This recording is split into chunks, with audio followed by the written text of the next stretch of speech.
To prepare buttermilk, I first separate the cream out of the milk that is boiled and cooled.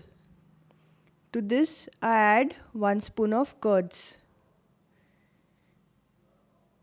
I mix it well and I keep it aside by covering it with a mesh for 6 to 8 hours. So to this mixture I add some water after emptying it into another container. I dilute it by adding some more water and I churn it for some time till I observe there is formation of some butter. If there is excess butter formed, I separate it with a spoon